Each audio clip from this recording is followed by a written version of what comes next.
The one thing. Be like a postage stamp stick to one thing until you get there. Josh Billings. On June 7, 1991, the Earth moved for 112 minutes. Not really, but it felt that way.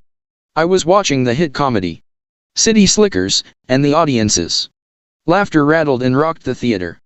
Considered one of the funniest movies of all time, it also sprinkled in unexpected doses of wisdom and insight. In one memorable scene, Curly, the gritty cowboy played by the late Jack Palance, and City Slicker Mitch, played by Billy Crystal, leave the group to search for stray cattle. Although they had clashed for most of the movie, riding along together they finally connect over a conversation about life. Suddenly Curly reins his horse to a stop and turns in the saddle to face Mitch. Curly, do you know what the secret of life is? Mitch, no. What? Curly, this. He holds up one finger. Mitch, your finger? Curly, one thing. Just one thing. You stick to that and everything else. Don't mean sh*t. Mitch, that's great, but what's the one thing? Curly, that's what you've got to figure out. Out of the mouth of a fictional character to our ears comes the secret of success. Whether the writers knew it or unwittingly stumbled on it, what they wrote was the absolute truth. The one thing is the best approach to getting what you want. I didn't really get this until much later. I'd experienced success in the past, but it wasn't until I hit a wall that I began to connect my results with my approach. In less than a decade we'd built a successful company with national and international ambitions, but all of a sudden things weren't working out. For all the dedication and hard work, my life was in turmoil and it felt as if everything was crumbling around me. I was failing. Something had to give. At the end of a short rope that looked eerily like a noose, I sought help and found it in the form of a coach. I walked him through my situation and talked through the challenges I faced, both personal and professional. We revisited my goals and the trajectory I wanted for my life, and with a full grasp of the issues, he set out in search of answers. His research was thorough. When we got back together, he had my organizational chart, essentially a bird's eye view of the entire company up on the wall. Our discussion started with a simple question: do you know what you need to do to turn things around? I hadn't a clue. He said there was only one thing I needed to do. He had identified 14 positions that needed new faces, and he believed that with the right individuals in those key spots, the company, my job, and my life would see a radical change for the better. I was shocked and let him know I thought it would take a lot more than that. He said, no. Jesus needed 12, but you'll need 14. It was a transformational moment. I had never considered how so few could change so much.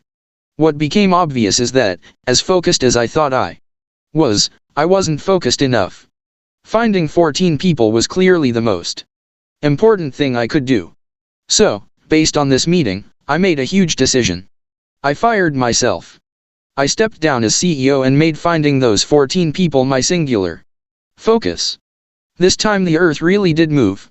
Within 3 years, we began a period of sustained growth that averaged 40% year-over-year for almost a decade. We grew from a regional player to an international contender. Extraordinary success showed up, and we never looked back. As success begot success, something else happened along the way. The language of the one thing emerged.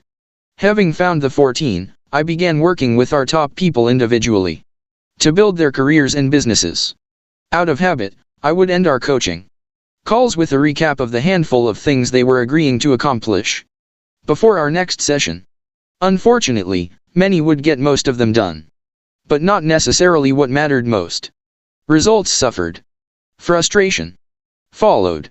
So, in an effort to help them succeed, I started shortening my list. If you can do just 3 things this week. If you can do just 2 things this week. Finally, out of desperation, I went as small as I could possibly go and asked, what's the one thing you can do this week such that by doing it, everything else would be easier or unnecessary? And the most awesome thing happened. Results went through the roof. After these experiences, I looked back at my successes and failures and Discovered an interesting pattern. Where I'd had huge success, I had narrowed my concentration to one thing, and where my success varied, my focus had two. And the light came on. Going small. If everyone has the same number of hours in a day, why do some people seem to get so much more done than others? How do they do more, achieve more, earn more, have more? If time is the currency of achievement, then why are some able to cash in their allotment for more chips than others? The answer is, they make getting to the heart of things the heart of their approach. They go small. When you want the absolute best chance to succeed at anything you want, your approach should always be the same. Go small. Going small is ignoring all the things you could do and doing what you should do. It's recognizing that not all things matter equally and finding the things that matter most. It's a tighter way to connect what you do with what you want. It's realizing that extraordinary results are directly determined by how narrow you can make your focus. The way to get the most out of your work and your life is to go as small as possible. Most people think just the opposite. They think big success is time-consuming and complicated. As a result, their calendars and to-do lists become overloaded and overwhelming. Success starts to feel out of reach, so they settle for less. Unaware that big success comes when we do a few things well, they get lost trying to do too much and in the end accomplish too little. Over time they lower their expectations, abandon their dreams, and allow their life to get small. This is the wrong thing to make small. You have only so much time and energy, so when you spread yourself out, you end up spread thin. You want your achievements to add up, but that actually takes subtraction, not addition. You need to be doing fewer things for more effect instead of doing more things with side effects. The problem with trying to do too much is that even if it works, adding more to your work and your life without cutting anything brings a lot of bad with it: missed deadlines, disappointing results, high stress, long hours, lost sleep, poor diet, no exercise, and missed moments with family and friends, all in the name of going after something that is easier to get than you might imagine. Going small is a simple approach to extraordinary results, and it works. It works all the time, anywhere and on anything.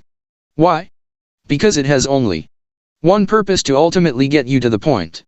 When you go as small as possible, you'll be staring at one thing. And that's the point. To the domino effect. Every great change starts like falling dominoes. B.J. Thornton. In Leeuwarden, the Netherlands, on Domino Day, November 13, 2009. Weijers Domino Productions coordinated the world record domino fall by lining up more than 4,491,863 dominoes in a dazzling display. In this instance, a single domino set in motion. A domino fall that cumulatively unleashed more than 94,000 joules of energy, which is as much energy as it takes for an average-sized male to do 545 push-ups. Each standing domino represents a small amount of potential energy. The more you line up, the more potential energy you've accumulated. Line up enough and, with a simple flick, you can start a chain reaction of surprising power. And Weijers Domino Productions proved it. When one thing, the right thing, is set in motion, it can topple many things. And that's not all. In 1983, Loren Whitehead wrote in the American Journal of Physics that he'd discovered that domino falls could not only topple many things, they could also topple bigger things. He described how a single domino is capable of bringing down another domino that is actually 50% larger. Fig 1, a geometric domino progression. Fig 2, a geometric progression is like a long train. It starts out too slow to notice until it's moving too fast to stop. Do you see the implication? Not only can one knock over others but also others that are successively larger. In 2001, a physicist from San Francisco's Exploratorium reproduced Whitehead's experiment by creating 8 dominoes out of plywood, each of which was 50% larger than the one before. The first was a mere 2 inches, the last almost 3 feet tall. The resulting domino fall began with a gentle tick and quickly ended with a loud slam. Imagine what would happen if this kept going. If a regular domino fall is A linear progression, Whitehead's would be described as a geometric progression. The result could defy the imagination. The 10th domino would be almost as tall as NFL quarterback Peyton Manning. By the 18th, you're looking at a domino that would rival the Leaning Tower of Pisa. The 23rd domino would tower over the Eiffel Tower, and the 31st domino would loom over Mount Everest by almost 3,000 feet. Number 57 would practically bridge the distance between the Earth and the Moon, getting extraordinary results. So when you think about success, shoot for the Moon. The Moon is reachable if you prioritize everything and put all of your energy into accomplishing the most important thing. Getting extraordinary results is all about creating a domino effect in your life. Toppling dominoes is pretty straightforward. You line them up and tip over the first one. In the real world, though, it's a bit more complicated. The challenge is that life doesn't line everything up for us and say, here's where you should start. Highly successful people know this. So every day they line up their priorities anew, find the lead domino, and whack away at it until it falls. Why does this approach work? Because extraordinary success is sequential, not simultaneous. What starts out linear becomes geometric. You do the right thing and then you do the next right thing. Over time it adds up, and the geometric potential of success is unleashed. The domino effect applies to the big picture, like your work or your business, and it applies to the smallest moment in each day when you're trying to decide what to do next. Success builds on success, and as this happens, over and over, you move toward the highest success possible. When you see someone who has a lot of knowledge, they learned it over time. When you see someone who has a lot of skills, they developed them over time. When you see someone who has done a lot, they accomplished it over time. When you see someone who has a lot of money, they earned it over time. The key is over time. Success is built sequentially. It's one thing at a time. 3. Success leaves clues.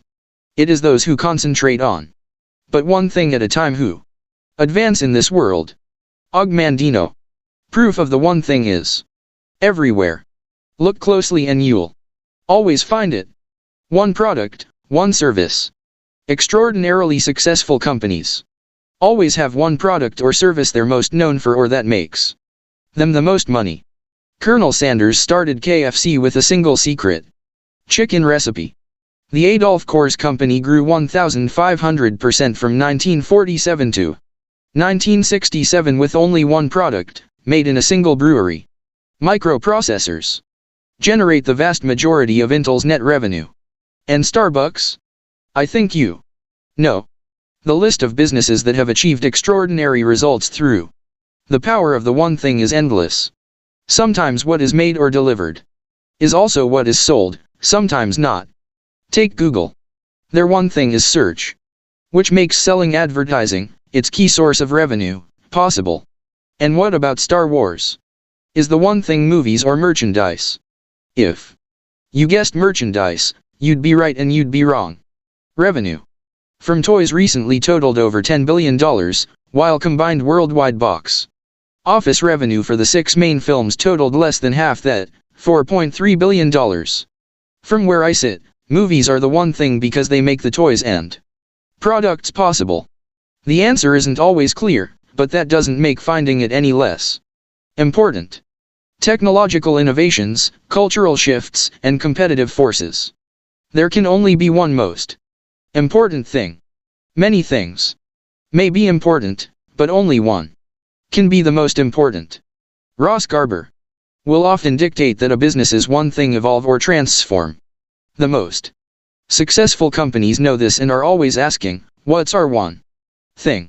Apple is a study in creating an environment where an extraordinary one thing can exist while transitioning to another extraordinary one thing.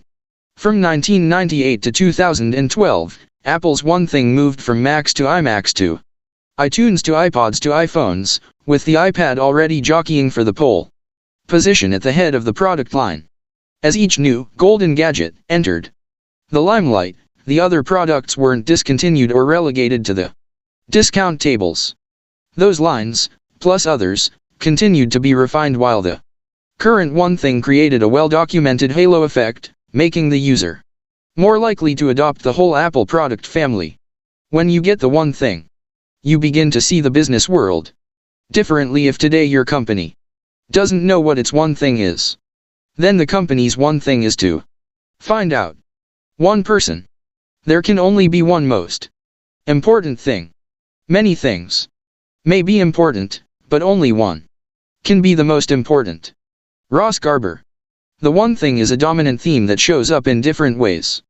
Take the concept and apply it to people, and you'll see where one person makes all the difference.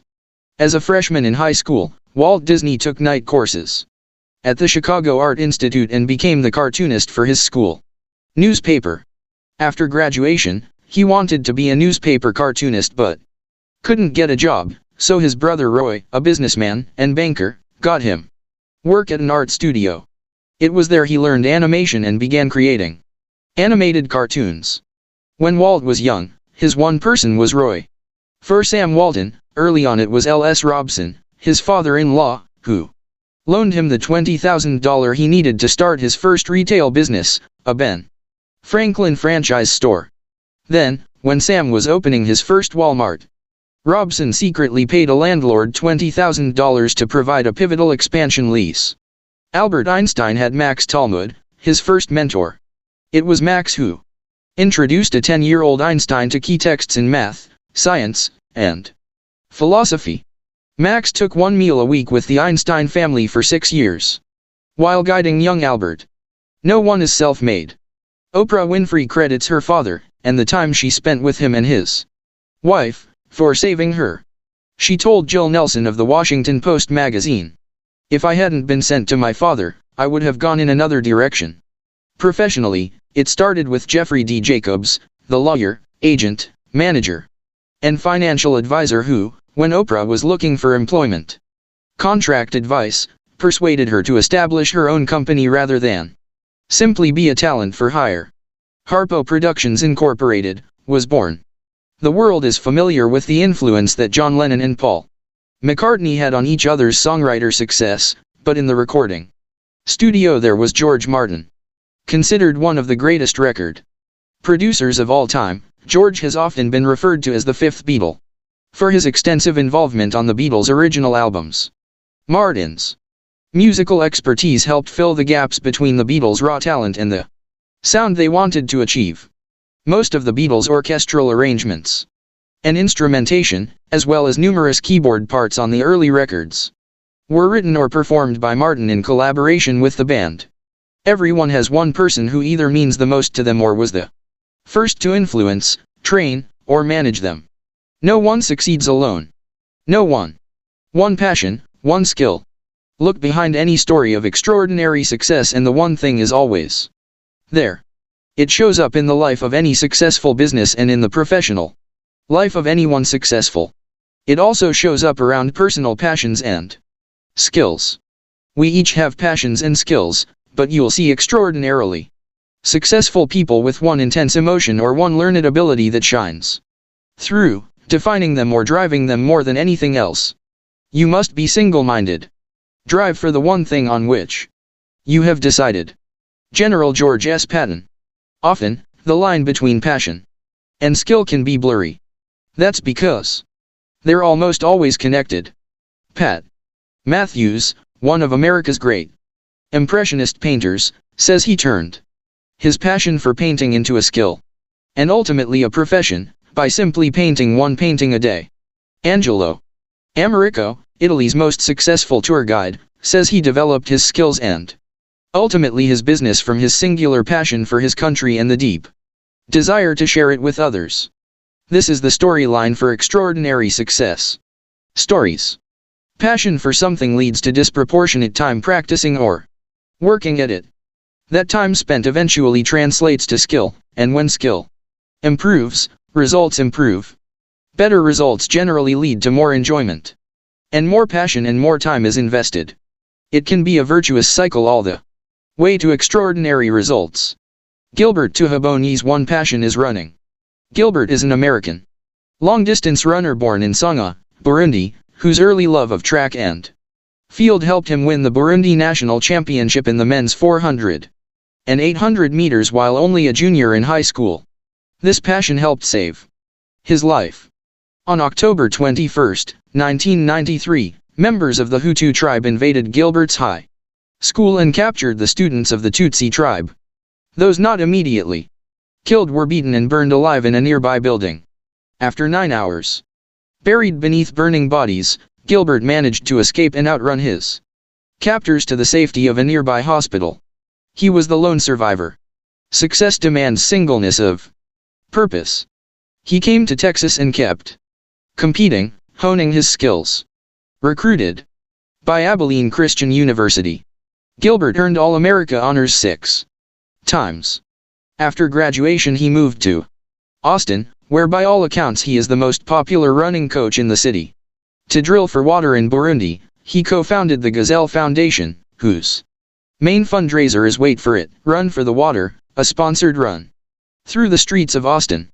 Do you see the theme running through his life? From competitor to survivor, from college to career to charity, Gilbert Tuhobonyi's passion for running became a skill that led to a profession that opened up an opportunity to give back. The smile he greets fellow runners with on the trails around Austin's Lady Bird Lake symbolizes how one passion can become one skill, and together ignite and define an extraordinary life.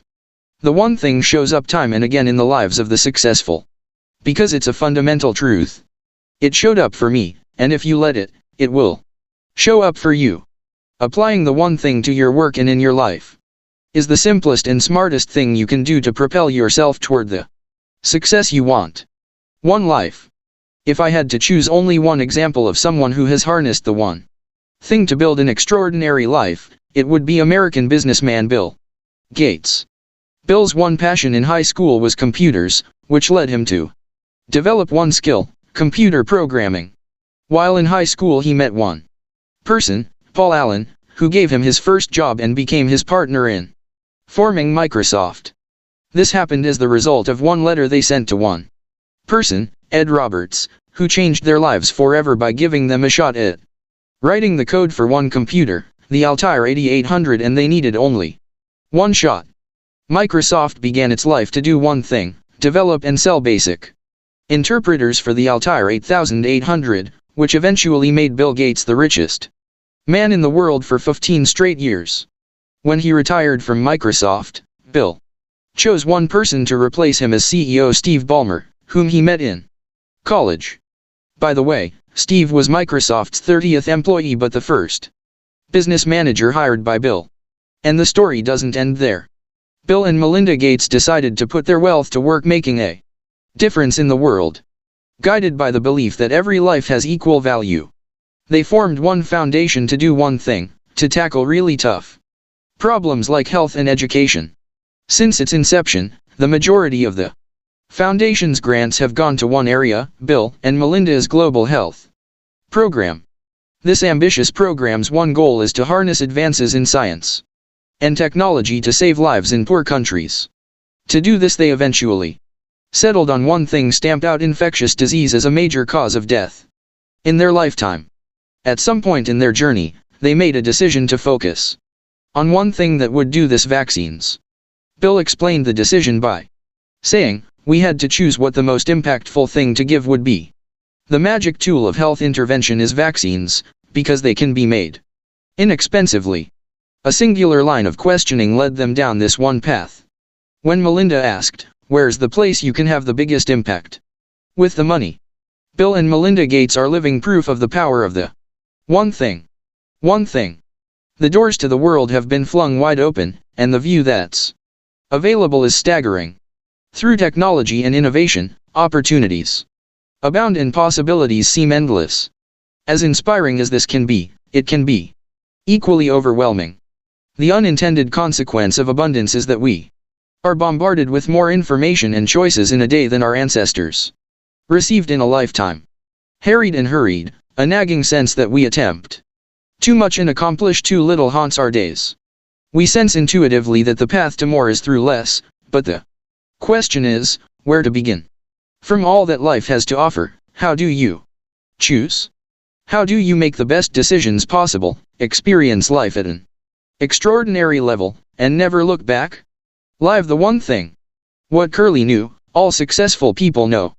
The one thing sits at the heart of success and is the starting point for achieving extraordinary results. Based on research and real-life experience, it's a big idea about success, wrapped in a disarmingly simple package. Explaining it is easy, buying into it can be tough. So, before we can have a frank, heart-to-heart discussion about how the one thing actually works, I want to openly discuss the myths and misinformation that keep us from accepting it. They are the lies of success. Once we banish these from our minds, we can take up the one thing with an open mind and a clear path. 1. The lies. They mislead and derail us. It ain't what you don't know that gets you into trouble. It's what you know for sure that just ain't so. Mark Twain. The trouble with truthiness. In 2003, Merriam-Webster began analyzing searches on their online dictionary to determine the word of the year. The idea was that since online searches for words reveal whatever is on our collective minds, then the most searched for words should capture the spirit of the times. The debut winner. Delivered. On the heels of the invasion of Iraq, it seems everyone wanted to know what democracy really meant. The next year, blog, a little made-up word that described a new way to communicate, topped the list. After all the political scandals of 2005, integrity earned top honors. Then, in 2006, Merriam-Webster added a twist. Site visitors could nominate candidates and subsequently vote on the word of the year. You could say it was an effort to instill a quantitative exercise with qualitative feedback, or you could just call it good marketing. The winner, by a 5-to-1 landslide, was truthiness, a word comedian Stephen Colbert coined as truth that comes from the gut, not books, on the debut episode of his Comedy Central show, The Colbert Report. In an information age driven by round-the-clock news, ranting talk radio, and editorless blogging, truthiness captures all the incidental, accidental, and even intentional falsehoods that sound just truthy enough for us to accept as true. The problem is we tend to act on what we believe even when what we believe isn't anything we should. As a result, buying into the one thing becomes difficult because we've unfortunately bought into too many others. And more often than not, those other things muddle our thinking, misguide our actions, and sidetrack our success. Life is too short to chase unicorns.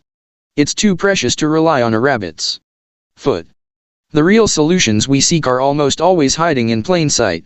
Unfortunately, they've usually been obscured by an unbelievable amount of bunk, an astounding flood of common sense that turns out to be nonsense.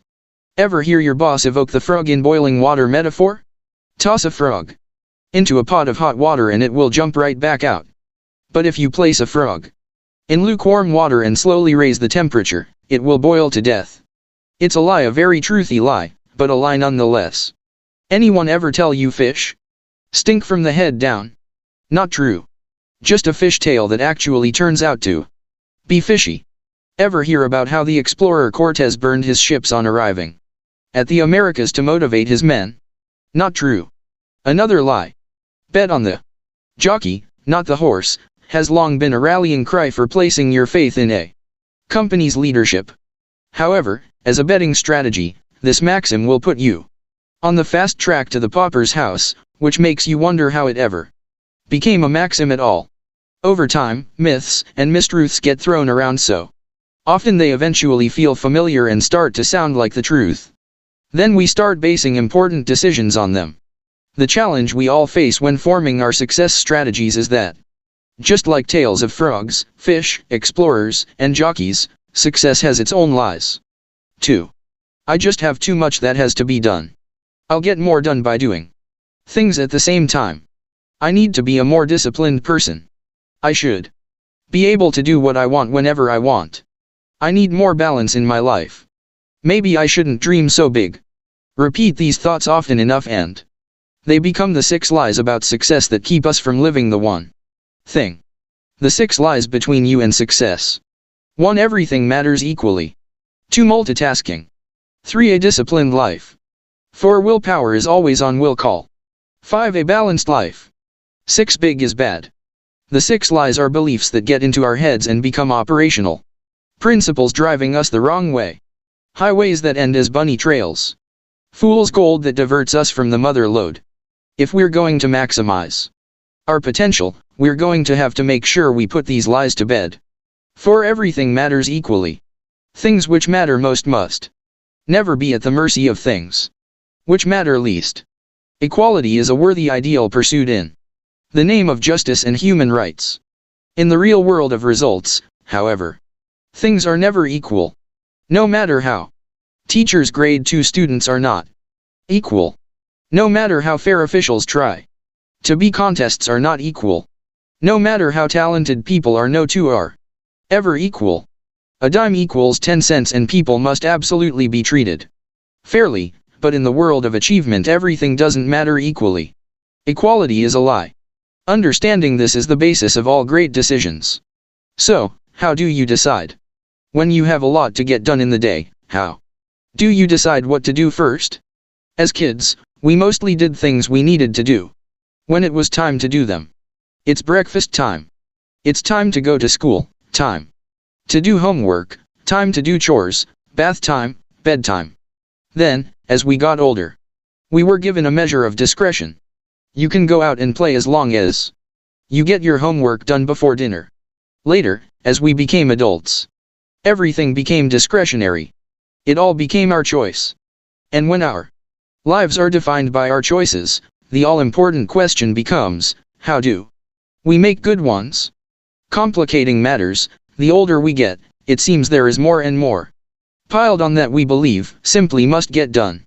Overbooked, overextended, and overcommitted. In the weeds overwhelmingly becomes our collective condition. The things which are most important don't always scream the loudest. Bob Hawke. That's when the battle for the right of way gets fierce and frantic. Lacking a clear formula for making decisions, we get reactive and fall back on familiar, comfortable ways to decide what to do. As a result, we haphazardly select approaches that undermine our success. Pinballing through our day like a confused character in a B-horror movie, we end up running up the stairs instead of out the front door. The best decision gets traded for any decision, and what should be progress simply becomes a trap. When everything feels urgent and important, everything seems equal. We become active and busy, but this doesn't actually move us any closer to success. Activity is often unrelated to productivity, and busyness rarely takes care of business. The things which are most important don't always scream the loudest. Bob Hawke. As Henry David Thoreau said, it's not enough to be busy, so are the ants. The question is, what are we busy about? Knocking out 100 tasks. For whatever the reason is a poor substitute for doing even one task that's meaningful. Not everything matters equally, and success isn't a game won by whoever does the most. Yet that is exactly how most play it on a daily basis. Much to do about nothing. To-do lists are a staple of the time management and success industry. With our wants and others' wishes flying at us right and left, we impulsively jot them down on scraps of paper in moments of clarity or build them methodically on printed notepads. Time planners reserve valuable space for daily, weekly, and monthly task lists. Apps abound for taking to-dos mobile, and software programs code them right into their menus. It seems that everywhere we turn we're encouraged to make lists, and though lists are invaluable, they have a dark side. While to-dos serve as a useful collection of our best intentions, they also tyrannize us with trivial, unimportant stuff that we feel obligated to get done because it's on our list. Which is why most of us have a love-hate relationship with our to-dos. If allowed, they set our priorities the same way an inbox can dictate our day. Most inboxes overflow with unimportant emails masquerading as priorities. Tackling these tasks in the order we receive them is behaving as if the squeaky wheel immediately deserves the grease. But, as Australian Prime Minister Bob Hawke duly noted, the things which are most important don't always scream the loudest. Achievers operate differently. They have an eye for the essential. They pause just long enough to decide what matters and then allow what matters to drive their day. Achievers do sooner what others plan to do later and defer, perhaps indefinitely, what others do sooner. The difference isn't in intent, but in right of way. Achievers always work from a clear sense of priority. Left in its raw state, as a simple inventory, a to-do list can easily lead you astray. A to-do list is simply the things you think you need to do. The first thing on your list is just the first thing you thought of. To-do lists inherently lack the intent of success. In fact, most to-do lists are actually just survival lists getting you through your day and your life, but not making each day a stepping stone for the next so that you sequentially build a successful life. Long hours spent checking off a to-do list and ending the day with a full trash can and a clean desk are not virtuous and have nothing to do with success. Instead of a to-do list, you need a success list, a list that is purposefully created around extraordinary results. To-do lists tend to be long, success lists are short. One pulls you in all directions, the other aims you in a specific direction. One is a disorganized directory and the other is an organized directive. If a list isn't built around success, then that's not where it takes you. If your to-do list contains everything, then it's probably taking you everywhere but where you really want to go. So how does a successful person turn a to-do list into a success list? With so many things you could do, how do you decide what matters most at any given moment on any given day? Just follow Yaron's lead. Yaron cracks the code. In the late 30s, a group of managers at General Motors made an intriguing discovery that opened the door for an amazing breakthrough. One of their card readers, input devices for early computers, started producing gibberish. While investigating the faulty machine, they stumbled on a way to encode secret messages. This was a big deal at the time, since Germany's infamous Enigma coding machines first appeared in World War I. Both code making and code breaking were the stuff of high national security and even higher public curiosity. The GM managers quickly became convinced that their accidental cipher was unbreakable. One man, a visiting Western Electric consultant, disagreed. He took up the code-breaking challenge, worked into the night, and cracked the code by 3 o'clock the following morning. His name was Joseph M. Yaron. Yaron later cited this incident as the starting point for cracking an even bigger code and making one of his greatest contributions to science and business. As a result of his deciphering success, a GM executive invited him to review research on management compensation that followed a formula described by a little-known Italian economist, Vilfredo Pareto. In the 19th century, Pareto had written a mathematical model for income distribution in Italy that stated that 80% of the land was owned by 20% of the people. Wealth was not evenly distributed. In fact, according to Pareto, it was actually concentrated in a highly predictable way. A pioneer of quality control management, Yaron had noticed that a handful of flaws would usually produce a majority of the defects. This imbalance not only rang true to his experience, but he suspected it might even be a universal law and that what Pareto had observed might be bigger than even Pareto had imagined. While writing his seminal book Quality Control Handbook, Yaron wanted to give a short name to the concept of the vital few and trivial many. One of the many illustrations in his manuscript was labeled Pareto's principle of unequal distribution, where another might have called it Yaron's rule. He called it Pareto's principle. Pareto's principle, it turns out, is as real as the law of gravity, and yet most people fail to see the gravity of it. It's not just a theory, it is a provable, predictable certainty of nature and one of the greatest productivity truths ever discovered. Richard Koch, in his book The 80/20th Principle, defined it about as well as anyone. The 80/20th principle asserts that a minority of causes, inputs, or effort usually lead to a majority of the results, outputs, or rewards. In other words, in the world of success, things aren't equal. A small amount of causes creates most of the results. Just the right input creates most of the output. Selected effort creates almost all of the rewards. Fig 3. The 80/20th principle says the minority of your effort leads to the majority of your results. Pareto points us in a very clear direction. The majority of what you want will come from the minority of what you do. Extraordinary results are disproportionately created by fewer actions than most realize. Don't get hung up on the numbers. Pareto's truth is about inequality, and though often stated as an 80-20th ratio, it can actually take a variety of proportions. Depending on the circumstances, it can easily play out as, say, 90-20ths, where 90% of your success comes from 20% of your effort, or 70-tenths or 65-fifths. But understand that these are all fundamentally working off the same principle. Yaron's great insight was that not everything matters equally, some things matter more than others a lot more. A to-do list becomes a success list when you apply Pareto's principle to it. Fig 4, a to-do list becomes a success list when you prioritize it. The 80-20ths principle has been one of the most important guiding success rules in my career. It describes the phenomenon which, like Yaron, I've observed in my own life over and over again. A few ideas gave me most of my results. Some clients were far more valuable than others, a small number of people created most of my business success, and a handful of investments put the most money in my pocket.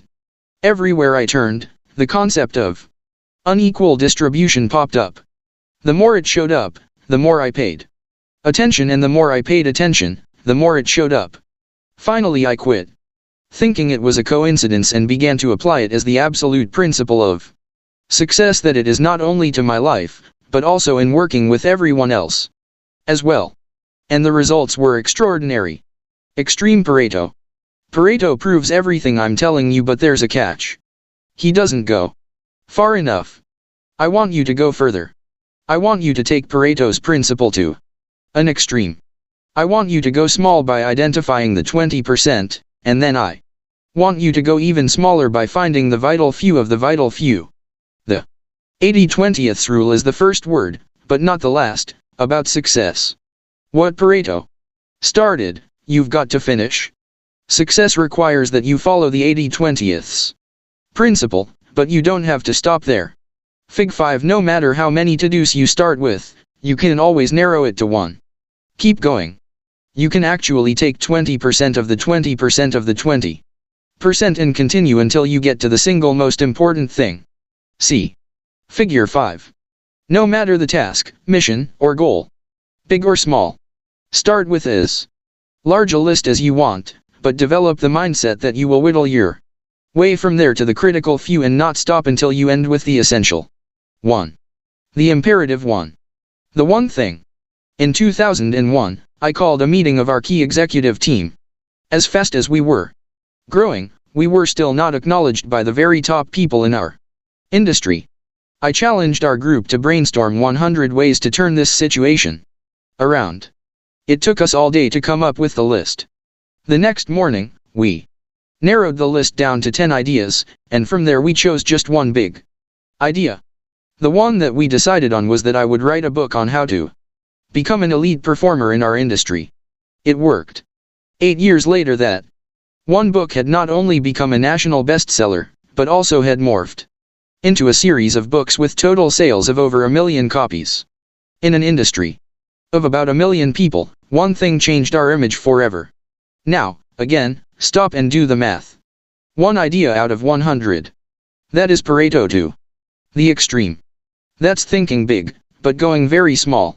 That's applying the one thing to a business challenge in a truly powerful way. But this doesn't just apply to business. On my 40th birthday, I started taking guitar lessons and quickly discovered I could give only 20 minutes a day to practice. This wasn't much, so I knew I had to narrow down what I learned. I asked my friend Eric Johnson, one of the greatest guitarists ever, for advice. Eric said that if I could do only one thing, then I should practice my scales. So, I took his advice and chose the minor blues scale. What I discovered was that if I learned that scale, then I could play many of the solos of great classic rock guitarists from Eric Clapton to Billy Gibbons and, maybe, someday, even Eric Johnson. That scale became my one thing for the guitar. And it unlocked the world of rock and roll for me. The inequality of effort for results is everywhere in your life if you will simply look for it. And if you apply this principle, it will unlock the success you seek in anything that matters to you. There will always be just a few things that matter more than the rest, and out of those, one will matter most. Internalizing this concept is like being handed a magic compass. Whenever you feel lost or lacking direction, you can pull it out to remind yourself to discover what matters most. Big ideas. 1. Go small. Don't focus on being busy, focus on being productive. Allow what matters most to drive your day. 2. Go extreme. Once you've figured out what actually matters, keep asking what matters most until there is only one thing left. That core activity goes at the top of your success list. 3. Say no. Whether you say later or never, the point is to say not now to anything else you could do until your most important work is done. 4. Don't get trapped in the check-off game. If we believe things don't matter equally, we must act accordingly. We can't fall prey to the notion that everything has to be done, that checking things off our list is what success is all about. We can't be trapped in a game of check-off that never produces a winner. The truth is that things don't matter equally, and success is found in doing what matters most. Sometimes it's the first thing you do. Sometimes it's the only thing you 5. Multitasking. To do two things at once is to do neither. Publius Syrus. So, if doing the most important thing is the most important thing, why would you try to do anything else at the same time? It's a great question. In the summer of 2009, Clifford Nass set out to answer just that. His mission? To find out how well so-called multitaskers multitasked. Nass, a professor at Stanford University, told the New York Times that he had been in awe of multitaskers and deemed himself to be a poor one. So he and his team of researchers gave 262 students questionnaires to determine how often they multitasked. They divided their test subjects into two groups of high and low multitaskers and began with the presumption that the frequent multitaskers would perform better. They were wrong. I was sure they had some secret ability, said Nass. But it turns out that high multitaskers are suckers for irrelevancy. They were outperformed on every measure. Although they'd convinced themselves and the world that they were great at it, there was just one problem. To quote Nass, multitaskers were just lousy at everything. Multitasking is a lie. It's a lie because nearly everyone accepts it as an effective thing to do. It's become so mainstream that people actually think it's something they should do, and do as often as possible. We not only hear talk about doing it, we even hear talk about getting better at it. More than 6 million web pages offer answers on how to do it, and career websites list multitasking as a multitasking is merely the opportunity to screw up more than one thing at a time. Steve Uzel. Skill for employers to target and for prospective hires to list as a strength. Some have gone so far as to be proud of their supposed skill and have adopted it as a way of life. But it's actually a way of lie, for the truth is multitasking is neither efficient nor effective. In the world of results, it will fail you every time. When you try to do two things at once, you either can't or won't do either well. If you think multitasking is an effective way to get more done, you've got it backward. It's an effective way to get less done. As Steve Uzel said, multitasking is merely the opportunity to screw up more than one thing at a time. Monkey mind. The concept of humans doing more than one thing at a time has been studied by psychologists since the 1920s, but the term multitasking didn't arrive on the scene until the 1960s. It was used to describe computers, not people. Back then, 10 MHz was apparently so mind-bogglingly fast that a whole new word was needed to describe a computer's ability to quickly perform many tasks. In retrospect, they probably made a poor choice for the expression. Multitasking is inherently deceptive. Multitasking is about multiple tasks alternately sharing one resource, the CPU, but in time the context was flipped and it became interpreted to mean multiple tasks being done simultaneously by one resource, a person. It was a clever turn of phrase. That's misleading, for even computers can process only one piece of code at a time. When they multitask, they switch back and forth, alternating their attention until both tasks are done. The speed with which computers tackle multiple tasks feeds the illusion that everything happens at the same time, so comparing computers to humans can be confusing. People can actually do two or more things at once, such as walk and talk, or chew gum and read a map, but, like computers, what we can't do is focus on two things at once. Our attention bounces back and forth. This is fine for computers, but it has serious repercussions in humans. Two airliners are cleared to land on the same runway. A patient is given the wrong medicine. A toddler is left unattended in the bathtub. What all these potential tragedies share is that people are trying to do too many things at once and forget to do something they should do. It's strange, but somehow over time the image of the modern human has become one of a multitasker.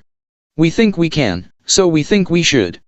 Kids studying while texting, listening to music, or watching television. Adults driving while talking on the phone, eating, applying makeup, or even shaving. Doing something in one room while talking to someone in the next.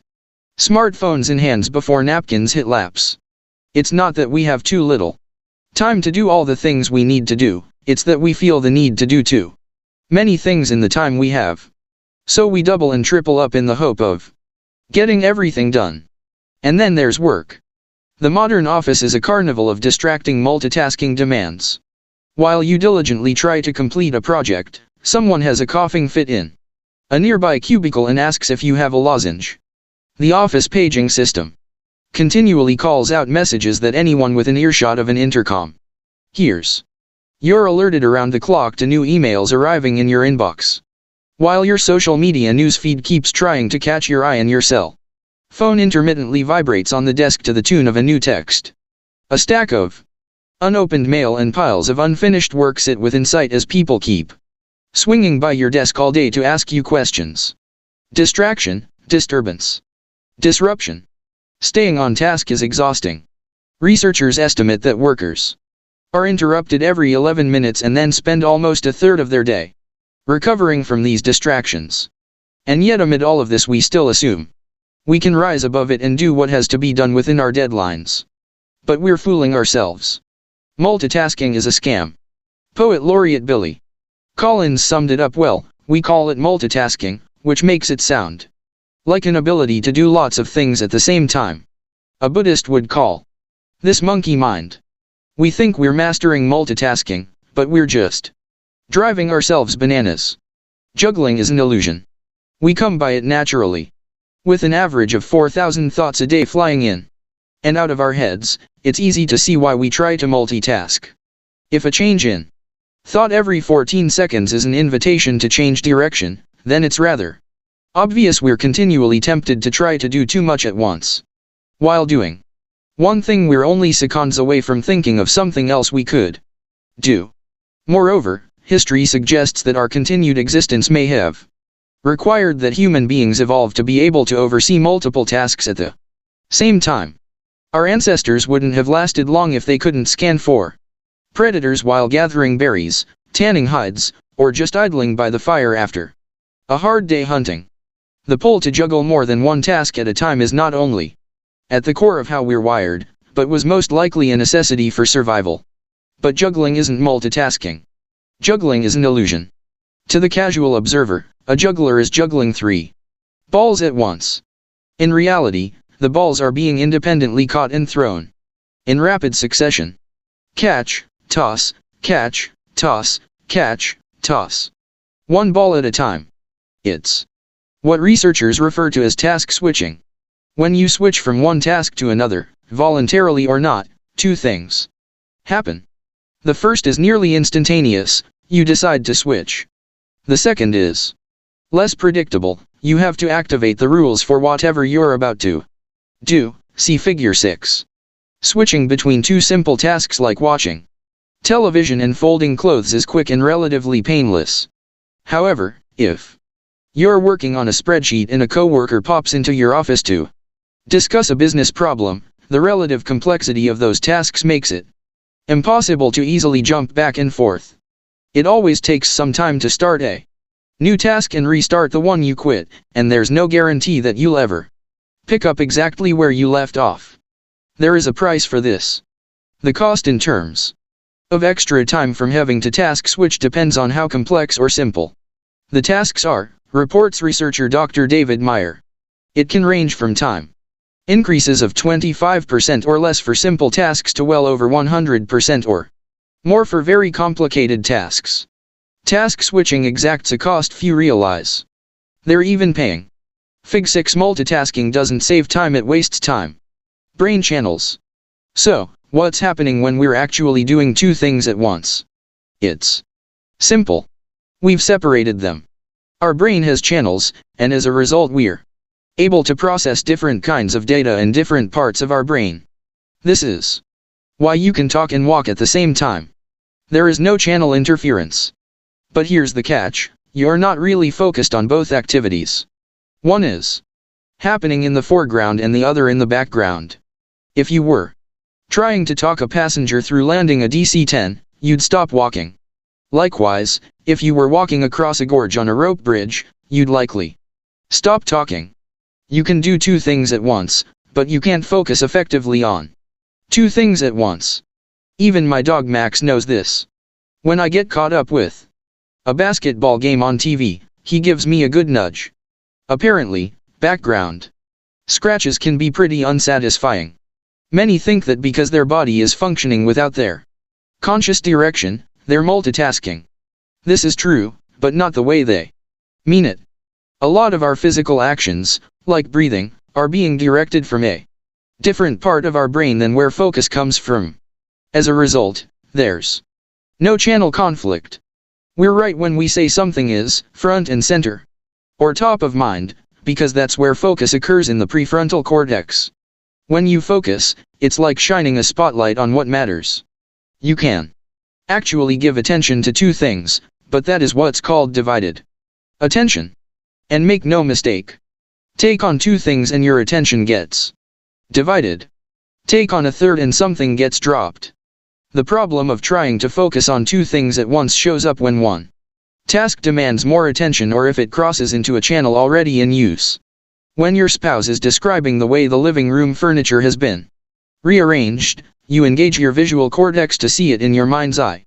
If you happen to be driving at that moment, this channel interference means you are now seeing the new sofa and love seat combination and are effectively blind to the car braking in front of you. You simply can't effectively focus on two important things at the same time. Every time we try to do two or more things at once, we're simply dividing up our focus and dumbing down all of the outcomes in the process. Here's the short list of how multitasking short-circuits us. 1. There is just so much brain capability at any one time. Divide it up as much as you want, but you'll pay a price in time and effectiveness. 2. The more time you spend switched to another task, the less likely you are to get back to your original task. This is how loose ends pile up. 3. Bounce between one activity and another and you lose time as your brain reorients to the new task. Those milliseconds add up. Researchers estimate we lose 28% of an average workday to multitasking. Ineffectiveness. 4. Chronic multitaskers develop a distorted sense of how long it takes to do things. They almost always believe tasks take longer to complete than is actually required. 5. Multitaskers make more mistakes than non-multitaskers. They often make poorer decisions because they favor new information over old, even if the older information is more valuable. 6. Multitaskers experience more life-reducing, happiness-squelching stress.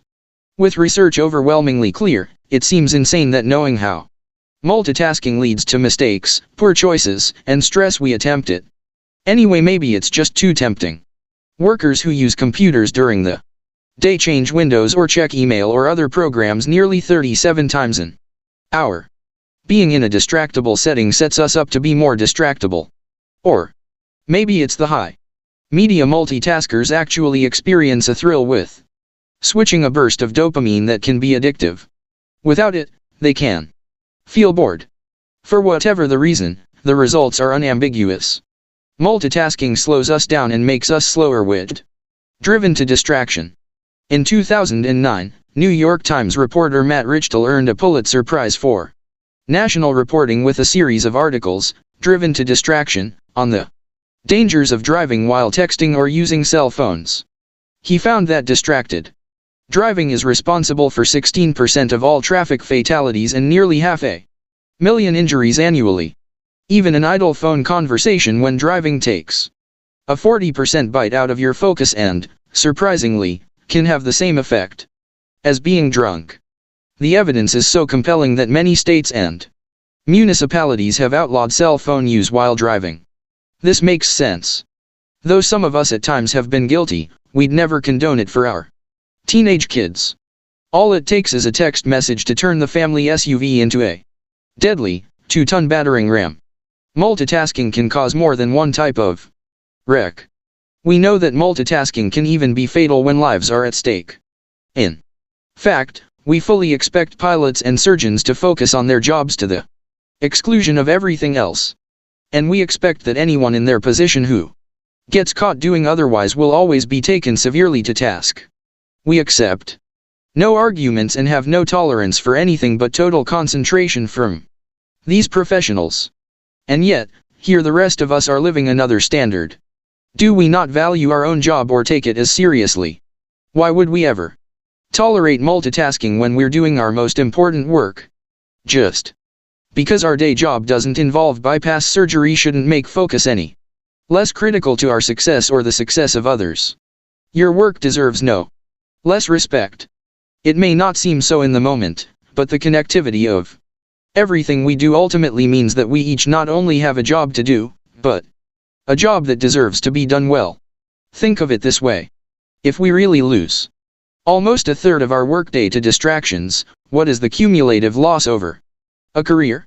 What is the loss to other careers? To businesses? When you think about it, you might just discover that if you don't figure out a way to resolve this, you could in fact lose your career or your business. Or worse, cause others to lose theirs. On top of work, what sort of toll do our distractions take on our personal lives? Author Dave Crenshaw put it just right when he wrote, "The people we live with and work with on a daily basis deserve our full attention. When we give people segmented attention, piecemeal time, switching back and forth, the switching cost is higher than just the time involved. We end up damaging relationships. Every time I see a couple dining with one partner trying earnestly to communicate while the other is texting under the table, I'm reminded of the simple truth of that statement. Big ideas. One distraction is natural. Don't feel bad when you get distracted. Everyone gets distracted. 2 Multitasking takes a toll. At home or at work, distractions lead to poor choices, painful mistakes, and unnecessary stress. 3 Distraction undermines results. When you try to do too much at once, you can end up doing nothing well. Figure out what matters most in the moment and give it your undivided attention. In order to be able to put the principle of the one thing to work, you can't buy into the lie that trying to do 2 things at once is a good idea. Though multitasking is sometimes possible, it's never possible to do it effectively. 6 A disciplined life. It's one of the most prevalent myths of our culture, self-discipline. Leo Babauta. There is this pervasive idea that the successful person is the disciplined person who leads a disciplined life. It's a lie. The truth is we don't need any more discipline than we already have. We just need to direct and manage it a little better. Contrary to what most people believe, success is not a marathon of disciplined action. Achievement doesn't require you to be a full-time disciplined person where your every action is trained and where control is the solution to every situation. Success is actually a short race, a sprint fueled by discipline just long enough for habit to kick in and take over. When we know something that needs to be done but isn't currently getting done, we often say, "I just need more discipline." Actually, we need the habit of doing it. And we need just enough discipline to build the habit. In any discussion about success, the words discipline and habit ultimately intersect. Though separate in meaning, they powerfully connect to form the foundation for achievement. Regularly working at something until it regularly works for you. When you discipline yourself, you're essentially Training yourself to act in a specific way. Stay with this long enough and it becomes routine, in other words, a habit.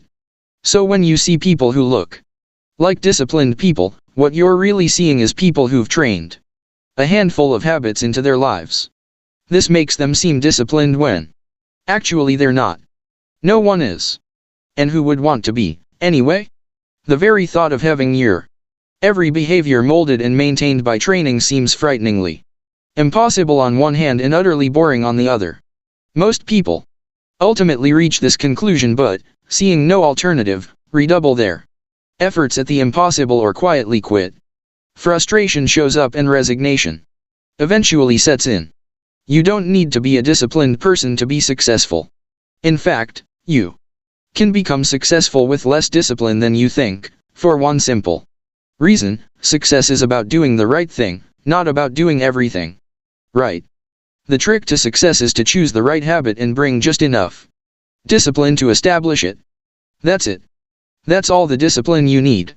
As this habit becomes part of your life, you'll start looking like a disciplined person. But you won't be one. What you will be is someone who has something regularly working for you because you regularly worked on it. You'll be a person who used selected discipline to build a powerful habit. Selected discipline works swimmingly. Olympic swimmer Michael Phelps is a case study of selected discipline. When he was diagnosed with ADHD as a child, his kindergarten teacher told his mother, "Michael can't sit still. Michael can't be quiet. He's not gifted. Your son will never be able to focus on anything." Bob Bowman, his coach, since age 11, reports that Michael spent a lot of time on the side of the pool by the lifeguard stand for disruptive behavior. That same misbehavior has cropped up from time to time in his adult life as well. Yet, he's set dozens of world records. In 2004 he won 6 gold and 2 bronze medals in Athens, and then, in 2008, a record 8 in Beijing, surpassing the legendary Mark Spitz. His 18 gold medals set a record for Olympians in any sport.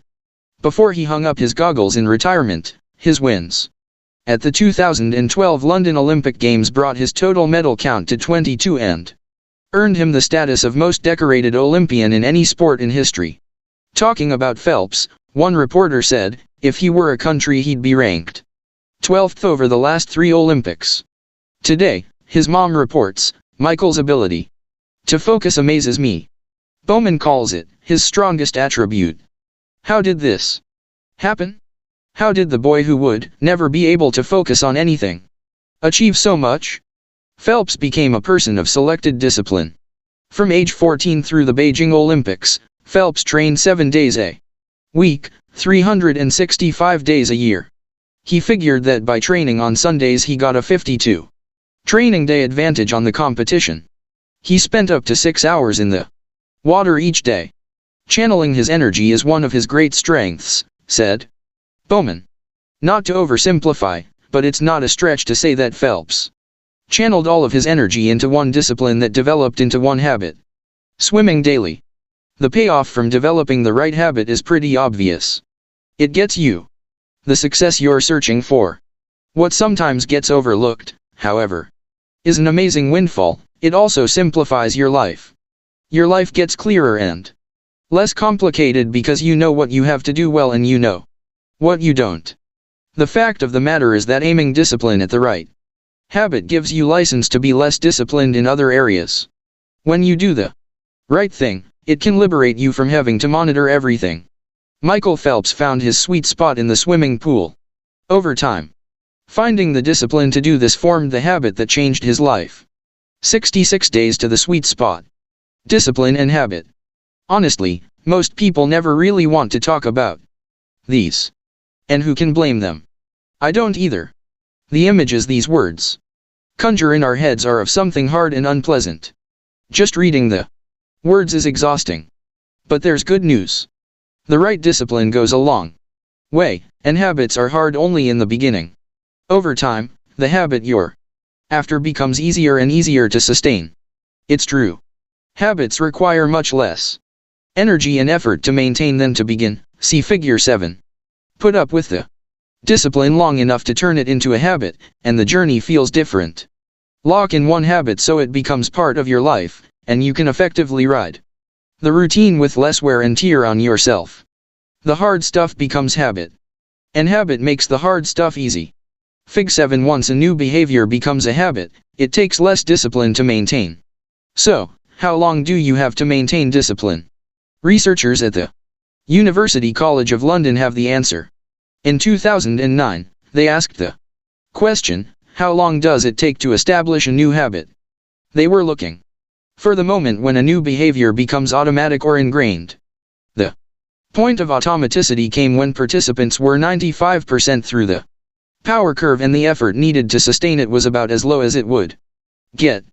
They asked students to take on exercise and diet goals for a period of time and monitor their progress. The results suggest that it takes an average of 66 days to acquire a new habit. The full range was 18 to 254 days, but the 66 days represented a sweet spot with easier behaviors taking fewer days on average and tough ones taking longer. Self-help circles tend to preach that it takes 21 days to make a change, but modern science doesn't back that up. It takes time to develop the right habit, so don't give up too soon. Decide what the right one is, then give yourself all the time you need and apply all the discipline you can summon to develop it. Australian researchers Megan Oaten and Ken Cheng have even found some evidence of a halo effect around habit creation. In their studies, students who successfully acquired one positive habit reported less stress, less impulsive spending, better dietary habits, decreased alcohol, tobacco, and caffeine consumption, fewer hours watching TV, and even fewer dirty dishes. Sustain the discipline long enough on one habit, and not only does it become easier, but so do other things as well. It's why those with the right habits seem to do better than others. They're doing the most important thing regularly and, as a result, everything else is easier. Big ideas. 1. Don't be a disciplined person. Be a person of powerful habits. And use selected discipline to develop them. 2. Build one habit at a time. Success is sequential, not simultaneous. No one actually has the discipline to acquire more than one powerful new habit at a time. Super successful people aren't superhuman at all, they've just used selected discipline to develop a few significant habits. One at a time. Over time. 3. Give each habit enough time. Stick with the discipline long enough for it to become routine. Habits, on average, take 66 days to form. Once a habit is solidly established, you can either build on that habit or, if appropriate, build another one. If you are what you repeatedly do, then achievement isn't an action you take but a habit you forge into your life. You don't have to seek out success. Harness the power of selected discipline to build the right habit, and extraordinary results will find you. Odysseus understood how weak willpower actually is when he asked his crew to bind him to the mast while sailing by the seductive sirens. Patricia Cohen. 7. Willpower is always on will call. Odysseus understood how weak willpower actually is when he asked his crew to bind him to the mast while sailing by the seductive sirens. Patricia Cohen. Why would you ever do something the hard way? Why would you ever knowingly get behind the 8-ball, deliberately crawl between a rock and a hard place, or intentionally work with one hand tied behind your back? You wouldn't. But most people unwittingly do every day. When we tie our success to our willpower without understanding what that really means, we set ourselves up for failure. And we don't have to.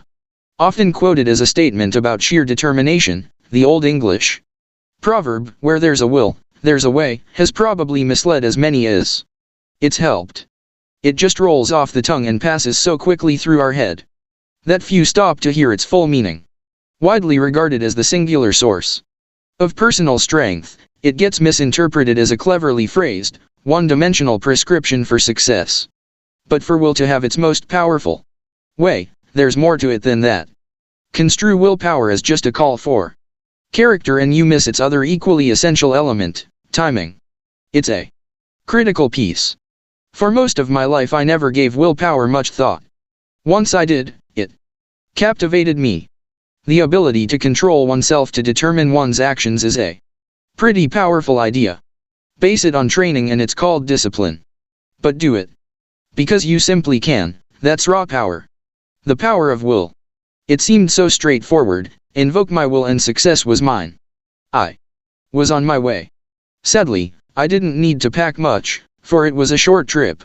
As I set out to impose my will against defenseless goals, I quickly discovered something discouraging. I didn't always have willpower. One moment I had it, the next poof. I didn't. One day it was AWOL, the next bang. It was it. My beck and call. My willpower seemed to come and go as if it had a life of its own. Building success around full strength, on-demand willpower proved unsuccessful. My initial thought was, what's wrong with me? Was I a loser? Apparently so. It seemed I had no grit. No strength of character. No inner fortitude. Consequently, I gutted it up, bore down with determination, doubled my effort, and reached a humbling conclusion: willpower isn't on will call. As powerful as my motivation was, my willpower wasn't just sitting around, waiting for my call, ready at any moment to enforce my will on anything I wanted. I was taken aback. I had always assumed that it would always be there. That I could simply access it whenever I wanted, to get whatever I wanted. I was wrong. Willpower is always on will call is a lie. Most people assume willpower matters, but many might not fully appreciate how critical it is to our success. One highly unusual research project revealed just how important it really is. Toddler torture. In the late 60s and early 70s, researcher Walter Mischel began methodically tormenting 4-year-olds at Stanford University's Bing Nursery School. More than 500 children were volunteered for the diabolical program by their own parents, many of whom would later, like millions of others, laugh mercilessly at videos of the squirming, miserable kids. The devilish experiment was called the marshmallow test. It was an interesting way to look at willpower. Kids were offered one of 3 treats: a pretzel, a cookie, or the now infamous marshmallow. The child was told that the researcher had to step away, and if he could wait 15 minutes until the researcher returned, he'd be awarded a second treat. 1 treat now or 2 later. Mischel knew they'd designed the test well when a few of the kids wanted to quit as soon as they explained the ground rules. Left alone with a marshmallow they couldn't eat, kids engaged in all kinds of delay strategies, from closing their eyes, pulling their own hair, and turning away, to hovering over, smelling, and even caressing their treats. On average, kids held out less than 3 minutes. And only 3 out of 10 managed to delay their gratification until the researcher returned. It was pretty apparent most kids struggled with delayed gratification. Willpower was in short supply. Initially no one assumed anything about what success or failure in the marshmallow test might say about a child's future. That insight came about organically. Mischel's 3 daughters attended Bing Nursery School, and over the next few years, he slowly began to see a pattern when he'd ask them about classmates who had participated in the experiment. Children who had successfully waited for the second treat seemed to be doing better. A lot better. Starting in 1981, Mischel began systematically tracking down the original subjects. He requested transcripts, compiled records, and mailed questionnaires in an attempt to measure their relative academic and social progress. His hunch was correct: willpower, or the ability to delay gratification, was a huge indicator of future success. Over the next 30+ years, Mischel and his colleagues published numerous papers on how high delayers fared better. Success in the experiment predicted higher general academic achievement, SAT test scores that were on average 210 points higher feelings of self-worth, and better stress management. On the other hand, low delayers were 30% more likely to be overweight and later suffered higher rates of drug addiction. When your mother told you all good things come to those who wait, she wasn't kidding. Willpower is so important that using it effectively should be a high priority. Unfortunately, since it's not on will call, putting it to its best use requires you to manage it. Just as with the early bird gets the worm and make hay while the sun shines, willpower is a timing issue. When you have your will, you get your way. Although character is an essential element of willpower, the key to harnessing it is when you use it. Renewable energy. Think of willpower like the power bar on your cell phone. Every morning you start out with a full charge. As the day goes on, every time you draw on it, you're using it up. So as your green bar shrinks, so does your resolve, and when it eventually goes red, you're done. Willpower has a limited battery life, but can be recharged with some downtime. It's a limited but renewable resource. Because you have a limited supply, each act of will creates a win-lose scenario where winning in an immediate situation through willpower makes you more likely to lose later because you have less of it. Make it through a tough day in the trenches, and the lure of late-night snacking can become your diet's downfall. Everyone accepts that limited resources must be managed, yet we fail to recognize that willpower is one of them. We act as though our supply of willpower were endless. As a result, we don't consider it a personal resource to be managed, like food or sleep. This repeatedly puts us in a tight spot, for when we need our willpower the most, it may not be there. Stanford University professor Baba Shiv's research shows just how fleeting our willpower can be. He divided 165 undergraduate students into 2 groups and asked them to memorize either a 2-digit or a 7-digit number. Both tasks were well within the average person's cognitive abilities, and they could take as much time as they needed. When they were ready, students would then go to another room where they would recall the number. Along the way, they were offered a snack for participating in the study. The 2 choices were chocolate cake or a bowl of fruit salad, guilty pleasure or healthy treat. Here's the kicker: students asked to memorize the 7-digit number were nearly twice as likely to choose cake. This tiny extra cognitive load was just enough to prevent a prudent choice. The implications are staggering. The more we use our mind, the less minding power we have. Willpower is like a fast-twitch muscle that gets tired and needs rest. It's incredibly powerful, but it has no endurance. As Kathleen Vohs put it in Prevention magazine in 2009, willpower is like gas in your car. When you resist something tempting, you use some up. The more you resist, the emptier your tank gets, until you run out of gas. In fact, a measly 5 extra digits is all it takes to drain our willpower dry. While decisions tap our willpower, the food we eat is also a key player in our level of willpower. Food for thought. The brain makes up L/50th of our body mass but consumes a staggering 1/5 of the calories we burn for energy. If your brain were a car, in terms of gas mileage, it'd be a Hummer. Most of our conscious activity is happening in our prefrontal cortex, the part of our brain responsible for focus, handling short-term memory, solving problems, and moderating impulse control. It's at the heart of what makes us human and the center for our executive control and willpower. Here's an interesting fact. The last in, first out theory is very much at work inside our head. The most recent parts of our brain to develop are the first to suffer if there is a shortage of resources. Older, more developed areas of the brain, such as those that regulate breathing and our nervous responses, get first helpings from our bloodstream and are virtually unaffected if we decide to skip a meal. The prefrontal cortex, on the other hand, feels the impact. Unfortunately, being relatively young in terms of human development, it's the runt of the litter come feeding time. Advanced research shows us why this matters. A 2007 article in the Journal of Personality and Social Psychology detailed 9 separate studies on the impact of nutrition and willpower. In one set, researchers assigned tasks that did or did not involve willpower and measured blood sugar levels before and after each task. Participants who exercised willpower showed a marked drop in the levels of glucose in the bloodstream. Subsequent studies showed the impact on performance when 2 groups completed one willpower-related task and then did another.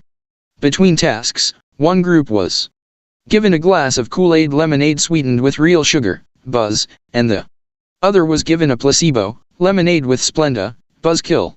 The placebo Group had roughly twice as many errors on the subsequent test as the sugar group. The studies concluded that willpower is a mental muscle that doesn't bounce back quickly. If you employ it for one task, there will be less power available for the next unless you refuel. To do our best, we literally have to feed our minds, which gives new credence to the old saw, food for thought. Foods that elevate blood sugar evenly over long periods, like complex carbohydrates and proteins, become the fuel of choice for high achievers. Literal proof that you are what you eat. Default judgment.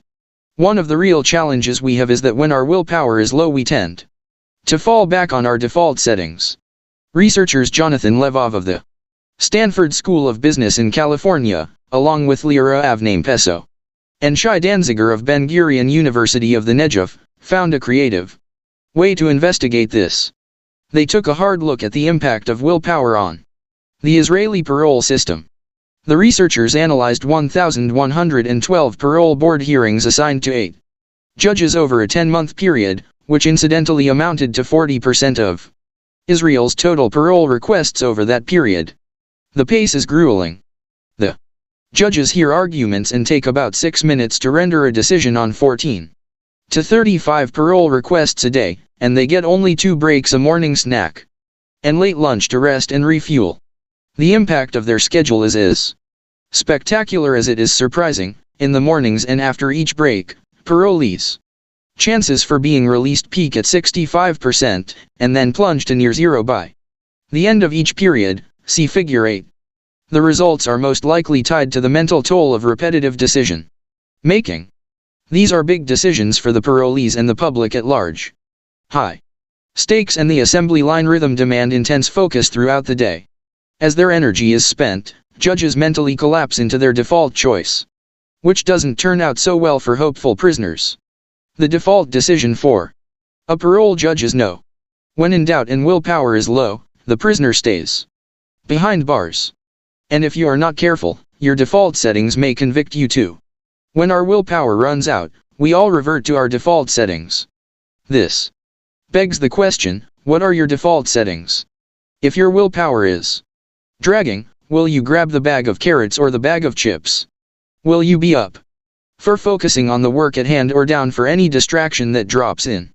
When your most important work is done while your willpower wanes, default will define your level of achievement. Average is often the result.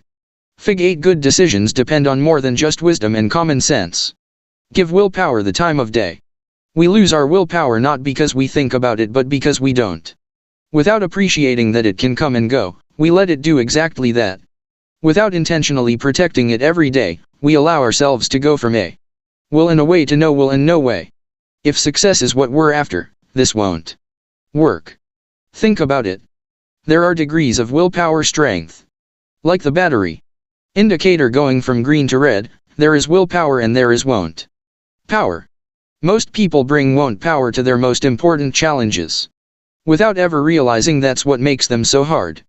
When we don't think of resolve as a resource that gets used up, when we fail to reserve it for the things that matter most, when we don't replenish it when it's low, we are probably setting ourselves up for the toughest possible path to success. So how do you put your willpower to work? You think about it. Pay attention to it. Respect it. You make doing what matters most a priority when your willpower is its highest. In other words, you give it the time of day it deserves. What taxes your willpower? Implementing new behaviors. Filtering distractions. Resisting temptation. Suppressing emotion. Restraining aggression. Suppressing impulses. Taking tests. Trying to impress others. Coping with fear. Doing something you don't enjoy. Selecting long-term over short-term rewards. Every day, without realizing it, we engage in all manner of activities that diminish our willpower. Willpower is depleted when we make decisions to focus our attention, suppress our feelings and impulses, or modify our behavior in pursuit of goals. It's like taking an ice pick and gouging a hole in our gas line. Before long we have willpower leaking everywhere and none left to do our most important work. So like any other limited but vital resource, willpower must be managed. When it comes to willpower, Timing is everything. You will need your willpower at full strength to ensure that when you're doing the right thing, you don't let anything distract you or steer you away from it. Then you need enough willpower the rest of the day to either support or avoid sabotaging what you've done. That's all the willpower you need to be successful. So, if you want to get the most out of your day, do your most important work your one thing early, before your willpower is drawn down. Since your self-control will be sapped throughout the day, use it when it's at full strength on what matters most. Big ideas. 1. Don't spread your willpower too thin. On any given day, you have a limited supply of willpower, so decide what matters and reserve your willpower for it. 2. Monitor your fuel gauge. Full-strength willpower requires a full tank. Never let what matters most be compromised simply because your brain was underfueled. Eat right and regularly. 3. Time your task. Do what matters most first each day when your willpower is strongest. Maximum strength willpower means maximum success. Don't fight your willpower. Build your days around how it works and let it do its part to build your life. Willpower may not be on will call, but when you use it first on what matters most, you can always count on it. 8. A balanced life. The truth is, balance is bunk. It is an unattainable pipe dream. The quest for balance between work and life, as we've come to think of it, isn't just a losing proposition, it's a hurtful, destructive one. Keith H. Hammonds. Nothing ever achieves absolute balance. Nothing.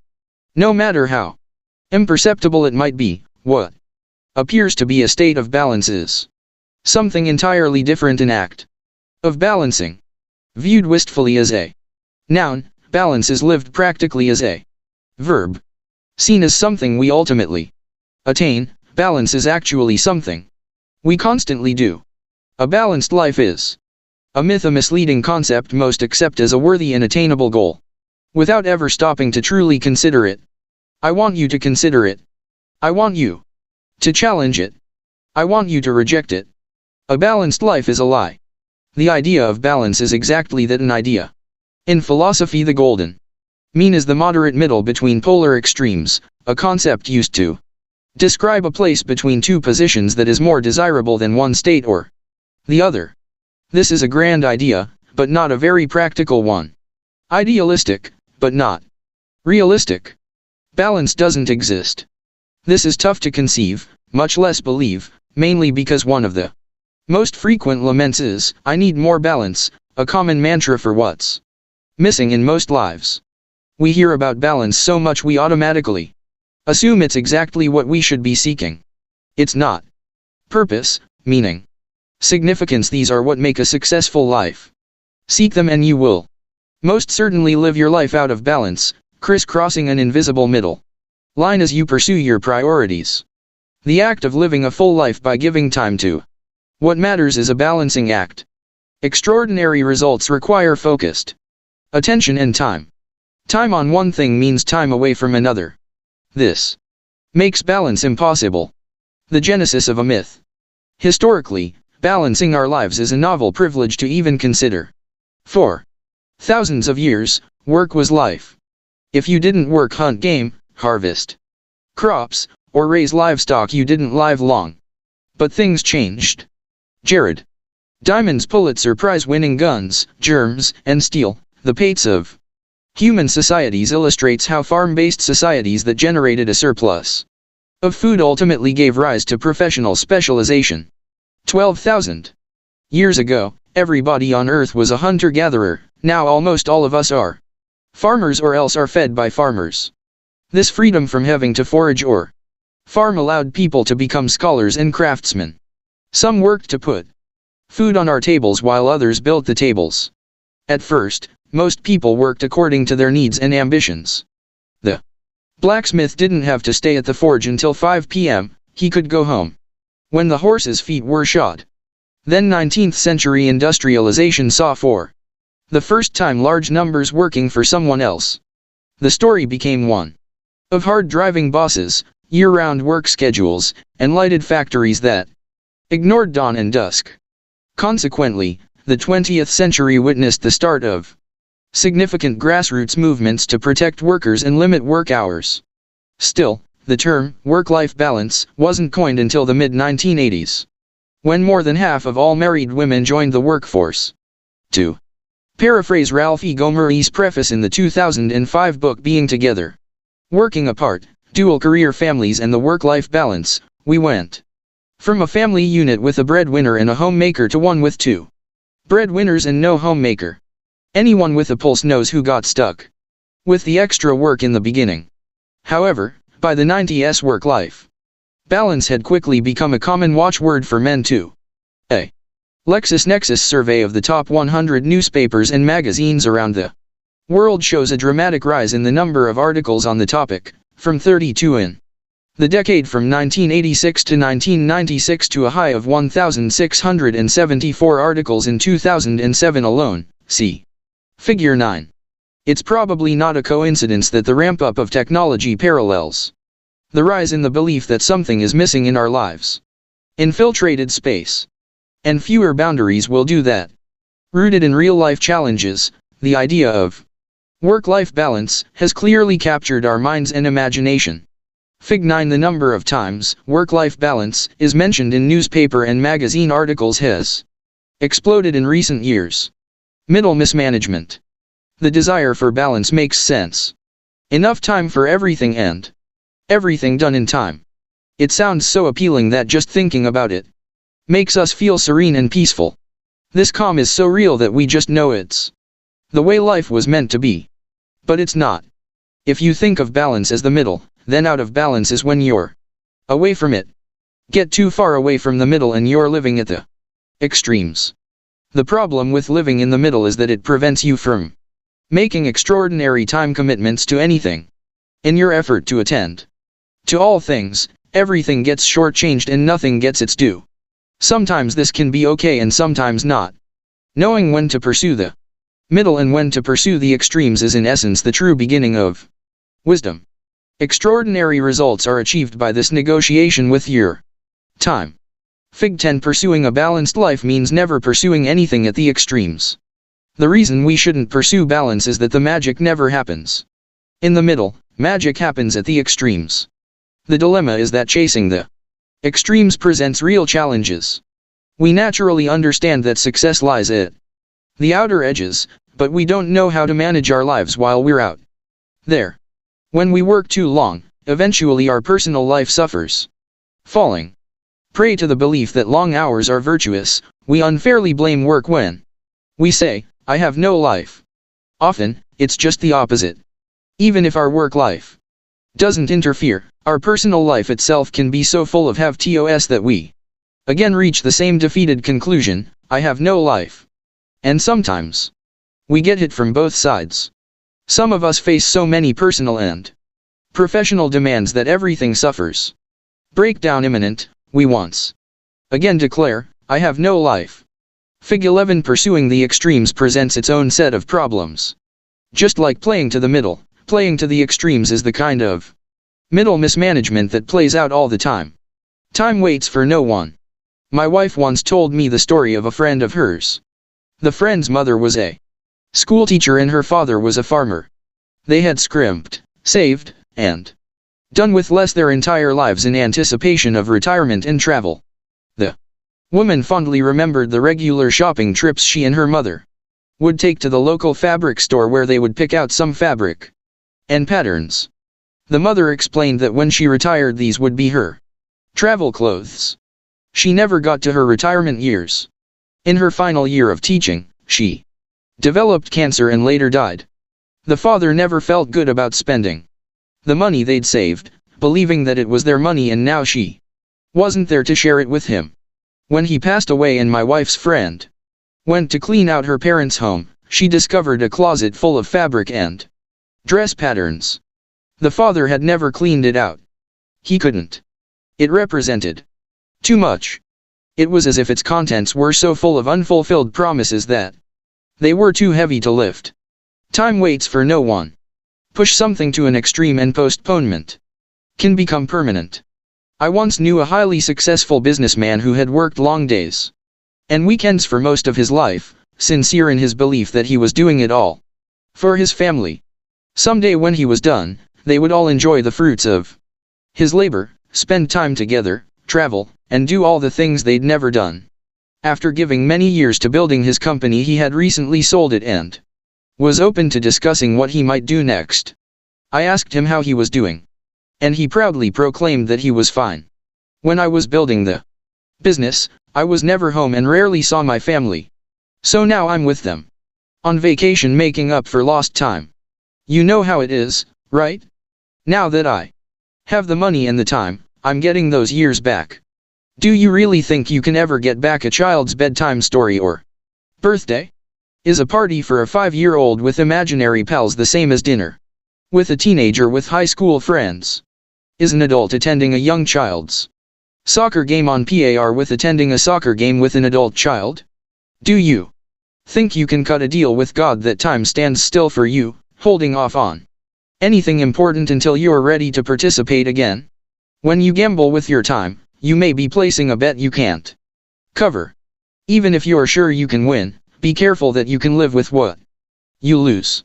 Toying with time will lead you down a rabbit hole with no way out. Believing this lie does its harm by convincing you to do things you shouldn't and stop doing things you should. Middle mismanagement can be one of the most destructive things you ever do. You can't ignore the inevitability of time. So if achieving balance is a lie, then what do? Counterbalance. Replace the word balance with counterbalance and what you experience makes sense. The things we presume to have balance are really just counterbalancing. The ballerina is a classic example. When the ballerina poses and point, she can appear weightless, floating on air, the very idea of balance and grace. A closer look would reveal her toe shoes vibrating rapidly, making minute adjustments for balance. Counterbalancing done well gives the illusion of balance. Counterbalancing the long and short of it. When we say we're out of balance, we're usually referring to a sense that some priorities, things that matter to us, are being underserved or unmet. The problem is that when you focus on what is truly important, something will always be underserved. No matter how hard you try, there will always be things left undone at the end of your day, week, month, year, and life. Trying to get them all done is folly. When the things that matter most get done, you'll still be left with a sense of things being undone, a sense of imbalance. Leaving some things undone is a necessary trade-off for extraordinary results. But you can't leave everything undone, and that's where counterbalancing comes in. The idea of counterbalancing is that you never go so far that you can't find your way back, or stay so long that there is nothing waiting for you when you return. This is so important that your very life may hang in the balance. An 11-year study of nearly 7,100 British civil servants concluded that habitual long hours can be deadly. Researchers showed that individuals who worked more than 11 hours a day, a 55-plus hour work week, were 67% more likely to suffer from heart disease. Counterbalancing is not only about your sense of well-being, it's essential to your being well. Fig 12 extraordinary results at work require longer periods between counterbalancing. There are two types of counterbalancing: the balancing between work and personal life and the balancing within each. In the world of professional success, it's not about how much overtime you put in, the key ingredient is focused time over time. To achieve an extraordinary result, you must choose what matters most and give it all the time it demands. This requires getting extremely out of balance in relation to all other work issues, with only infrequent counterbalancing to address them. In your personal world, awareness is the essential ingredient. Awareness of your spirit and body. Awareness of your family and friends. Awareness of your personal needs. None of these can be sacrificed if you intend to have a life, so you can never forsake them for work or one for the other. You can move back and forth quickly between these and often even combine the activities around them, but you can't neglect any of them for long. Your personal life requires tight counterbalancing. Whether or not to go out of balance isn't really the question. The question is, do you go short or long? In your personal life, go short and avoid long periods where you're out of balance. Going short lets you stay connected to all the things that matter most and move them along together. In your professional life, go long and make peace with the idea that the pursuit of extraordinary results may require you to be out of balance for long periods. Going long allows you to focus on what matters most, even at the expense of other, lesser priorities. In your personal life, nothing gets left behind. At work, it's required. In his novel Suzanne's Diary for Nicholas, James Patterson artfully highlights where our priorities lie in our personal and professional balancing act. Imagine life as a game in which you are juggling 5 balls. The balls are called work, family, health, friends, and integrity. And you're keeping all of them in the air. But one day you finally come to understand that work is a rubber ball. If you drop it, it will bounce back. The other 4 balls, family, health, friends, integrity, are made of glass. If you drop one of these, it will be irrevocably scuffed, nicked, perhaps even shattered. Life is a balancing act.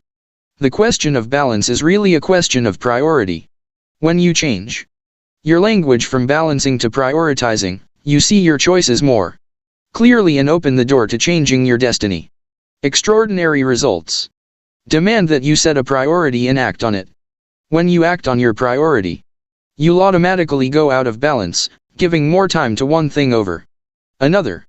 The challenge then doesn't become one of not going out of balance, for in fact you must. The challenge becomes how long you stay on your priority. To be able to address your priorities outside of work, be clear about your most important work priority so you can get it done. Then go home and be clear about your priorities there so you can get back to work. When you're supposed to be working, work, and when you're supposed to be playing, play. It's a weird tightrope you're walking, but it's only when you get your priorities mixed up that things fall apart. Big ideas. 1. Think about 2 balancing buckets. Separate your work life and personal life into 2 distinct buckets, not to compartmentalize them, just for counterbalancing. Each has its own counterbalancing goals and approaches. To counterbalance your work bucket, view work as involving a skill or knowledge that must be mastered. This will cause you to give disproportionate time to your one thing and will throw the rest of your work day, week, month, and year continually out of balance. Your work life is divided into 2 distinct areas: what matters most and everything else. You will have to take what matters to the extremes and be okay with what happens to the rest. Professional success requires it. 3. Counterbalance your personal life bucket. Acknowledge that your life actually has multiple areas and that each requires a minimum of attention for you to feel that you have a life. Drop any one and you will feel the effects. This requires constant awareness. You must never go too long or too far without counterbalancing them so that they are all active areas of your life. Your personal life requires it. Start leading a counterbalanced life. Let the right things take precedence when they should and get to the rest when you can. An extraordinary life is a counterbalancing act. 9. Big is bad. We are kept from our goal, not by obstacles but by a clear path to a lesser goal. Robert Brault. The Big Bad Wolf. Big Bad John. From folk tales to folk songs, the suggestion that big and bad go together has been a common theme across history, so much so that many think they're synonymous. They're not. Big can be bad and bad can be big, but they're not one and the same. They aren't inherently related. A big opportunity is better than a small one, but a small problem is better than a big one. Sometimes you want the biggest present under the tree and sometimes you want the smallest. Often a big laugh or a big cry is just what you need, and every so often a small chuckle and a few tears will do the trick. Big and bad are no more tied together than small and good. Big is bad is a lie. It's quite possibly the worst lie of all, for if you fear big success, you'll either avoid it or sabotage your efforts to achieve it. Who's afraid of the big bad big? Place big and results in the same room and a lot of people balk or walk. Mention big with achievement and their first thoughts are hard, complicated, and time-consuming. Difficult to get there and complex once you do pretty much sums up their views. Overwhelming and intimidating is what they feel. For some reason there is the fear that big success brings crushing pressure and stress, that the pursuit of it robs them of not only time with family and friends, but eventually their health. Uncertain of the right to achieve big, or fearful of what might happen if they try and fall short, their head spins just thinking about it, and they immediately doubt they have a head for heights. All of this reinforces a dis-ease with the very idea of big. To invent a word, call it megaphobia, the irrational fear of big. When we connect big with bad, we trigger shrinking thinking. Lowering our trajectory feels safe. Staying where we are feels prudent. But the opposite is true. When big is believed to be bad, small thinking rules the day and big never sees the light of it. Flat wrong. How many ships didn't sail because of the belief that the earth was flat? How much progress was impeded because man wasn't supposed to breathe underwater, fly through the air, or venture into outer space? Historically, we've done a remarkably poor job of estimating our limits. The good news is that science isn't about guessing, but rather the art of progressing. And so is your life. None of us knows our limits.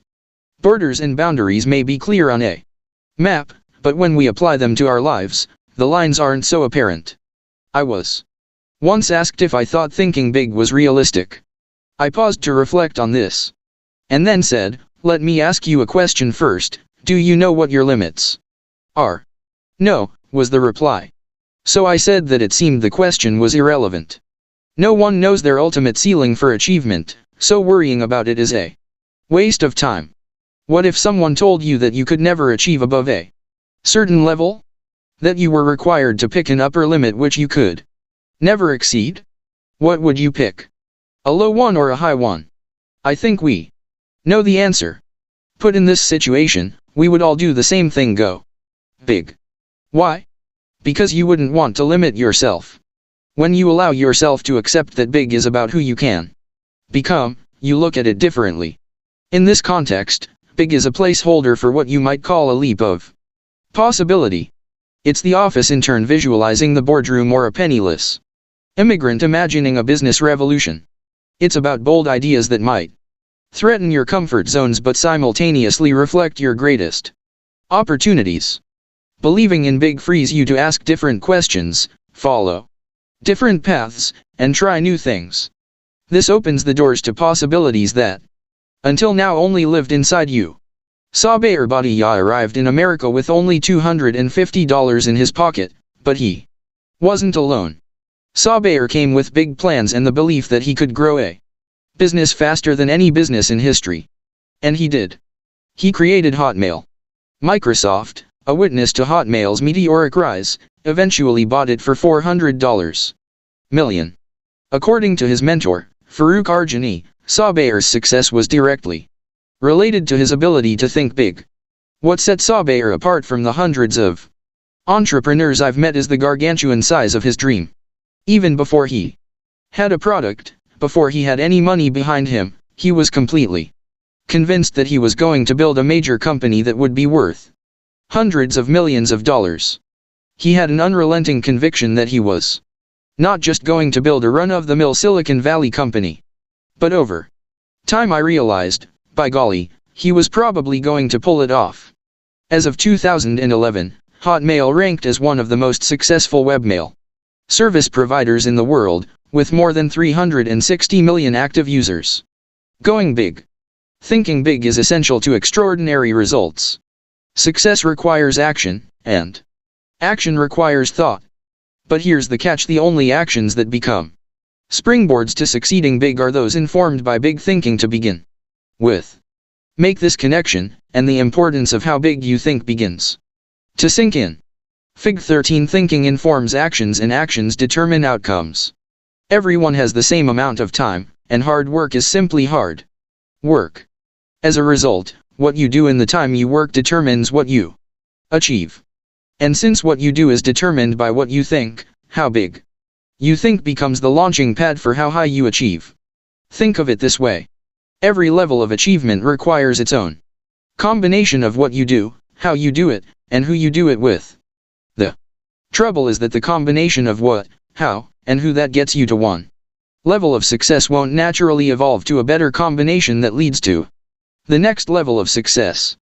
Doing something one way doesn't always lay the foundation for doing something better, nor does a relationship with one person automatically set the stage for a more successful relationship with another. It's unfortunate, but these things don't build on each other. If you learn to do something one way, and with one set of relationships, that may work fine until you want to achieve more. It's then that you'll discover you've created an artificial ceiling of achievement for yourself that may be too hard to break through. In effect, you've boxed yourself in when there is a simple way to avoid it. Think as big as you possibly can and base what you do, how you do it, and who you do it with on succeeding at that level. It just might take you more than your lifetime to run into the walls of a box this big. When people talk about reinventing their career or their business, small boxes are often the root cause. What you build today will either empower or restrict you tomorrow. It will either serve as a platform for the next level of your success or as a box, trapping you where you are. The rung of a ladder was never meant to rest upon, but only to hold a man's foot long enough to enable him to put the other somewhat higher. Thomas Henry Huxley. Fig 14. Choose your box, choose your outcome. Big gives you the best chance for extraordinary results today and tomorrow. When Arthur Guinness set up his first brewery, he signed a 9,000 year lease. When J.K. Rowling conceived Harry Potter, she thought big and envisioned 7 years at Hogwarts before she penned the first chapter of the first of 7 books. Before Sam Walton opened the first Walmart, he envisioned a business so big that he felt he needed to go ahead and set up his future estate plan to minimize inheritance taxes. By thinking big, long before he made it big, he was able to save his family an estimated $11 to $13 billion in estate taxes. Transferring the wealth of one of the greatest companies ever built as tax-free as possible requires thinking big from the beginning. Thinking big isn't just about business.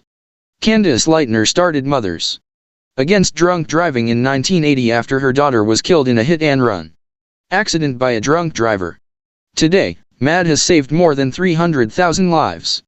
As a 6-year-old in 1998, Ryan Hurljack was inspired by stories told by his teacher to help bring clean water to Africa. Today his foundation, Ryan's Well, has improved conditions and helped bring safe water to over 750,000 people in 16 countries. Derek Kaongo recognized both the waste and hidden value in getting new soap into hotels every day. So in 2009 he created the Global Soap Project, which has provided more than 250,000 bars of soap in 21 countries, helping combat child mortality by simply giving impoverished people the chance to wash their hands. Asking big questions can be daunting. Big goals can seem unattainable at first. Yet how many times have you set out to do something that seemed like a real stretch at the time, only to discover it was much easier than you thought? Sometimes things are easier than we imagine, and truthfully, sometimes they're a lot harder. That's when it's important to realize that on the journey to achieving big, you get bigger. Big requires growth, and by the time you arrive, you're big too. What seemed an insurmountable mountain from a distance is just a small hill when you arrive, at least in proportion to the person you've become. Your thinking, your skills, your relationships, your sense of what is possible and what it takes all grow on the journey to big. As you experience big, you become big. The Big Deal. For more than 4 decades, Stanford psychologist Carol S. Dweck has studied the science of how our self-conceptions influence our actions. Her work offers great insight into why thinking big is such a big deal. Dweck's work with children revealed 2 mindsets in action: a growth mindset that generally thinks big and seeks growth, and a fixed mindset that places artificial limits and avoids failure. Growth-minded students, as she calls them, employ better learning strategies, experience less helplessness, exhibit more positive effort, and achieve more in the classroom than their fixed-minded peers. They are less likely to place limits on their lives and more likely to reach for their potential. Dweck points out that mindsets can and do change. Like any other habit, you set your mind to it until the right mindset becomes routine. When Scott Forstall started recruiting talent to his newly formed team, He warned that the top-secret project would provide ample opportunities to make mistakes and struggle, but eventually we may do something that we'll remember the rest of our lives. He gave this curious pitch to superstars across the company, but only took those who immediately jumped at the challenge. He was looking for growth-minded people, as he later shared with Dweck after reading her book. Why is this significant? While you've probably never even heard of Forstall, you've certainly heard of what his team created. Forstall was a senior vice president at Apple, and the team he formed created the iPhone. Blowing up your life. Big stands for greatness, extraordinary results. Pursue a big life and you're pursuing the greatest life you can possibly live. To live great, you have to think big. You must be open to the possibility that your life and what you accomplish can become great. Achievement and abundance show up because they're the natural outcomes of doing the right things with no limits attached. Don't fear big. Fear mediocrity. Fear waste. Fear the lack of living to your fullest. When we fear big, we either consciously or subconsciously work against it. We either run toward lesser outcomes and opportunities, or we simply run away from the big ones. If courage isn't the absence of fear, but moving past it, then thinking big isn't the absence of doubts, but moving past them. Only living big will let you experience your true life and work potential. Big ideas. 1. Think big. Avoid incremental thinking that simply asks, what do I do next? This is at best the slow lane to success and, at worst, the off-ramp. Ask bigger questions. A good rule of thumb is to double down everywhere in your life. If your goal is 10, ask the question, how can I reach 20? Set a goal so far above what you want that you'll be building a plan that practically guarantees your original goal. 2. Don't order from the menu. Apple's celebrated 1997 Think Different ad campaign featured icons like Ali, Dylan, Einstein, Hitchcock, Picasso, Gandhi, and others who saw things differently and who went on to transform the world we know. The point was that they didn't choose from the available options, they imagined outcomes that no one else had. They ignored the menu and ordered their own creations. As the ad reminds us, people who are crazy enough to think they can change the world are the only ones who do. 3. Act bold. Big thoughts go nowhere without bold action. Once you've asked a big question, pause to imagine what life looks like with the answer. If you still can't imagine it, go study people who have already achieved it. What are the models, systems, habits, and relationships of other people who have found the answer? As much as we'd like to believe we're all different, what consistently works for others will almost always work for us. 4. Don't fear failure.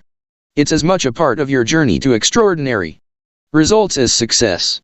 Adopt a growth mindset, and don't be afraid of where it can take you. Extraordinary results aren't built solely on extraordinary results. They're built on failure too. In fact, it would be accurate to say that we fail our way to success. When we fail, we stop, ask what we need to do to succeed, learn from our mistakes, and grow. Don't be afraid to fail. See it as part of your learning process.